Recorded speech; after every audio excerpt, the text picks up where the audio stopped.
Čaute, ja som Patrik Molnár a dnes sa vidíme pri druhej epizóde How to with BMX Shop. Dnes si ukážeme, ako na jeden z ďalších základných trikov, ktorý využijete najmä v parku, a to tail tap. Tail tap je jeden z tých jednoduchších trikov, ale je potrebné na neho mať zvládnutú 180 a manuál z predošlej časti, pretože bez toho sa nepohneme, z toho tento trik vychádza. Je dobré sa začať učiť takými základnými trialovými prvkami na zemi, a to skákaním na zadnom kolese a miernym pedal kickom, čiže skákaním na zadnom kolese trošku dopredu. Tým sa naučíte vyrovnávať ten balans, podobne ako v manuáli. Ďalšia vec, ktorá vám dosť pomôže, je oprieť sa o stenu do takého mierneho manuálu a skúšať to držať na tom zadnom kole, kľudne s pribrzdenou brzdou. Keď začínate s týmto trikom, odporúčam začínať na plošinku, nájsť si nejaký pekný malý bank, kde sa to ľahko bude robiť. Naskakujete na plošinku najprv v 90 stupňoch, potom sa to snažíte dostávať na zadné kolo. Dobré je sa naučiť zoskakovať z tej plošinky, z toho tail tapu, kde si mierne kiknete do pedálov a pekne zoskočíte z plošiny do rádiusu alebo do toho banku. Keď už máte ten tail tap zvládnutý na banku, tak odporúčam sa ho začať učiť v rádiuse.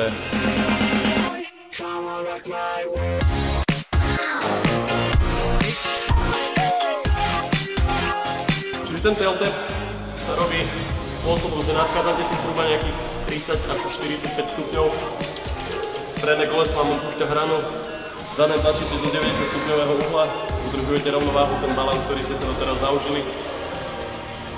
Keď stojíte v tail tape, opäť tlačíte pravou rukou, všetká sila ide do pravej ruky, dáva to už toľko nerobí. Dívate sa naspäť do rádiusu, tým pádom sa vám bike začne pomaly otáčať. Kiknete do pedálov a padáte dole do rádiusu.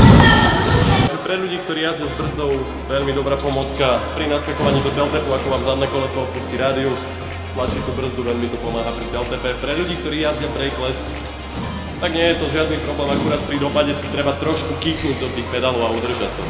Taký trošku protipohyb. Pre ľudí, ktorí sa boja skazať rádiusy alebo ešte rádiusy neskazali, je taká dobrá pomôcka. Chytiť si zadnou nohou pedál, ruky pevne držať, položiť si predné koleso naspäť do rádiusu, ľavou nohou sa pridržiavať, kto jazdí opačne, tak pravou, držať pevne rajdy a pomaly sa spúšťať. Nie je možnosť, aby vám chytil prevodník alebo krúka, nič. Veľmi často sa stáva také tri najčastejšie chyby, že ridery dopadávajú najprv na zadné koleso a padá im okamžite dole, to znamená, že nie sú zaklonení tak, ako by mali byť, treba tam udržiavať ten balans. Ďalšia vec, pretáčajú, nedopadávajú 90 stupňov, ale pretáčajú to na nejakých 120 a tým pádom im padá predné koleso hneď do rádiusu späť. No a tá posledná chyba je, že dopadajú veľmi v záklone. Čiže ako dopadnete v záklone, a padáte dole. Čiže toto sú tri najčastejšie chyby. Ten trik má obrovské využitie v parku, kde postupne do neho môžete pridávať veci ako sú bar spiny, tailwhipy, kondory a podobné triky. Čiže dosť dobre to vyzerá a dá sa to využiť fakt skoro na každej prekážke, keď už nie je rýchlosť a podobne v jazdách.